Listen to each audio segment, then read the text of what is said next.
प्रदेश में निकाय चुनावों की जंग जारी है और इस वक्त हमारी टीम मौजूद है तराई अंचल के जिले महाराजगंज में, जहां से लगातार छठवीं बार सांसद बने पंकज चौधरी ने न केवल अपना राजनीतिक वर्चस्व स्थापित किया है, बल्कि पहली बार केंद्रीय मंत्री बनकर महाराजगंज को एक नई राजनीतिक सौगात भी दी है।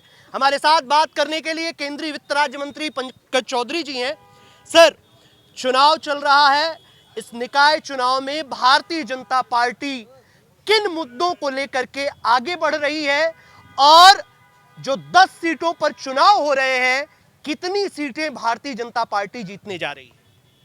देखिए, जहाँ तक चुनाव का मुद्दा है, भारतीय जनता पार्टी कहीं ना कहीं विकास और सुशासन के नाम पर चुनाव के बीच में जा रही है। जो 2014 से मोदी जी ने काम किया है और 2017 से जोगी जी ने काम किया है और जो आम जन तक हमने पहुंचाया है, और आज ये पहली बार हो रहा है चुनाव में कि उत्तर प्रदेश से कहीं ना कहीं भारतीय जनता पार्टी का सुशासन रथ यात्रा निकला हुआ है। हम अपने काम के आधार पर जनता के बीच में जा रहे हैं और मुझे पूर्ण विश्वास है कि महाराजगंज की 10 की 10 सीट भारतीय जनता पार्टी जीतने जा रही है।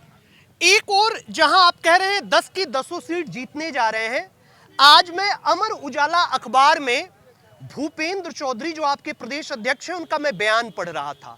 उसमें उन्होंने लिखा था कि जो भी पार्टी से बगावत करके लोग चुनाव लड़ रहे हैं, उन्होंने अगर अपना नामांकन वापस नहीं लिया या चुनाव में अपने आप को निष्क्रिय नहीं किया, तो उसके जिम्मेदार भारतीय जनता पार्टी के पदाधिकारी होंगे।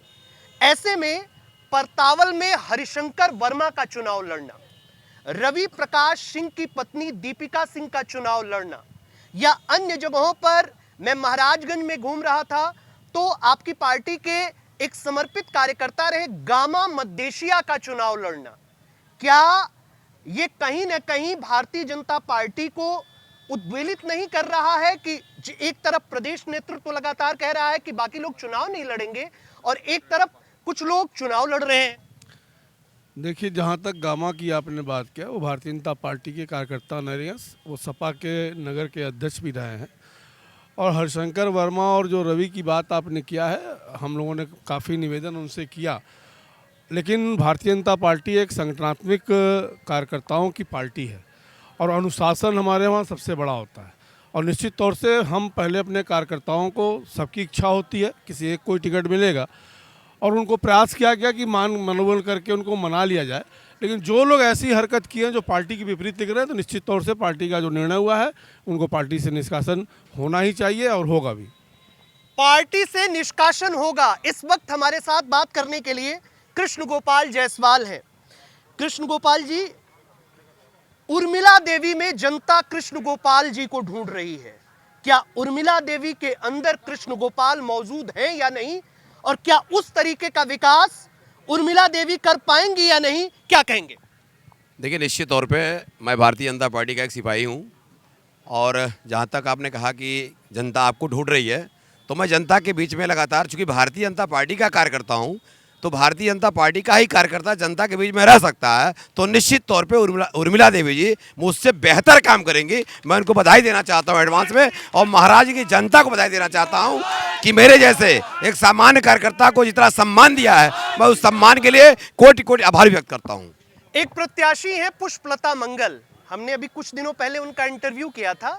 उन्होंने कहा कि पहले तो उन्होंने कहा कि यहाँ कोई पार्क ही नहीं बना है, फिर मैंने जब उसको कंट्रीब्यूट करते हुए कहा कि अंबेडकर पार्क बना है, तो उन्होंने एक सवाल मुझसे किया कि लोग वहां जाते हैं। कृष्ण गोपाल जी, क्या कहेंगे? मैं कहना चाहता हूं इस बात पे कि उनको ये जब वहाँ रहें तब तो मालूम वो पार्क बना कि नहीं बना है, और एक पार्क नहीं बना है, दो पार्क बना, दो पार्क प्रस्तावित है, वो भी बहुत जल्द ही बन के तैयार हो जाएगा। और मैं आपको बताऊं, कोरोना के समय में गोरखपुर की कुछ महिलाएं आई थी, पार्क में घुसी थी, मैं अभी बैठा था, बहुत कम संख्या उस समय आती थी, वैन लगा हुआ था थोड़ा सा।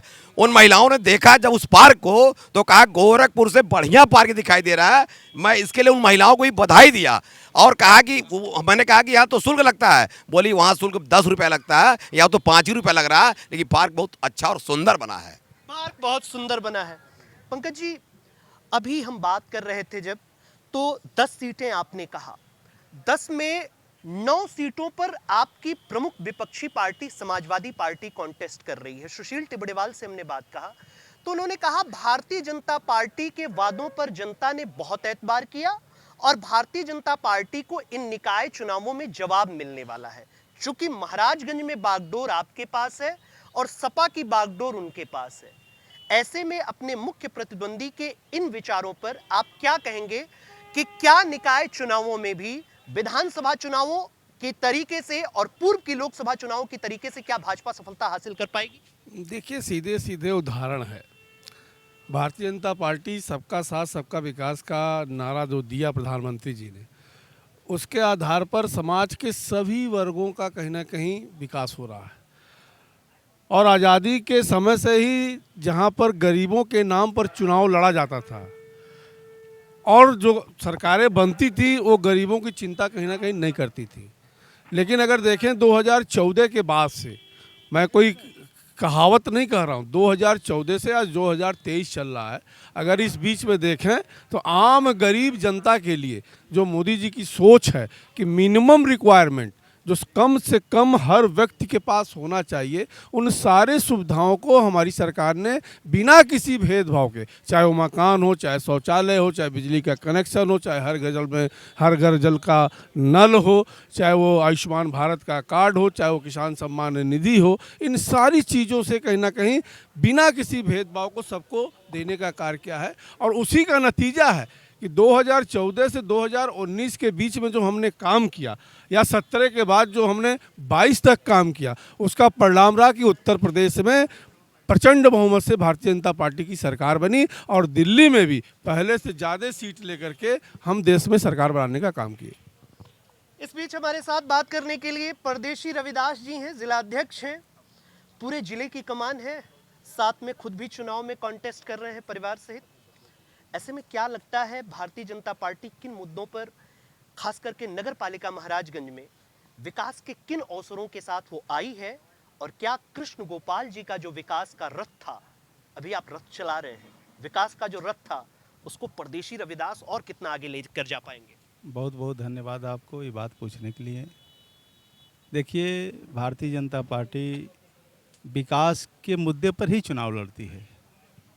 आप 2014 के पहले की सरकार को देखेंगे, 2017 में देखेंगे, जो हमारी सरकार की पहला मुख्य जो है सबका साथ, सबका विकास, सबका विश्वास और सबके प्रयास से ये सरकार चल रही है।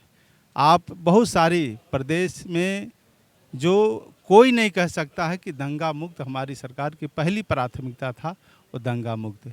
किसी भी आप स्कूल में, कॉलेज में, यूनिवर्सिटी में, कहीं कोई भी हमारे बेटी बहन के साथ कोई छेड़खानी नहीं हुआ।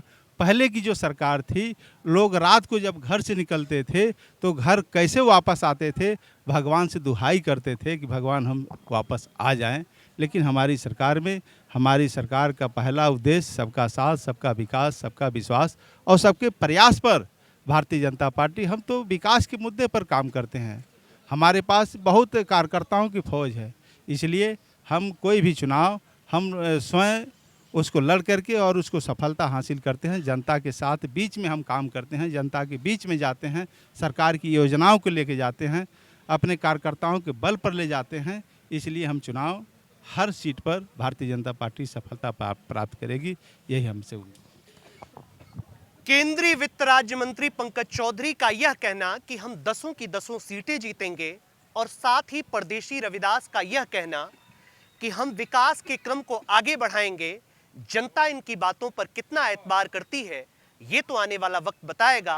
लेकिन फिलहाल भारतीय जनता पार्टी लगातार अपने चुनावी अभियान के मोड पर है और इस सफलता के बाद वह लोकसभा, जिसको सत्ता का फाइनल कहा जा रहा है, उसकी तैयारी करने के मूड में है। यूपी टीवी के लिए अंकित मणि त्रिपाठी की रिपोर्ट।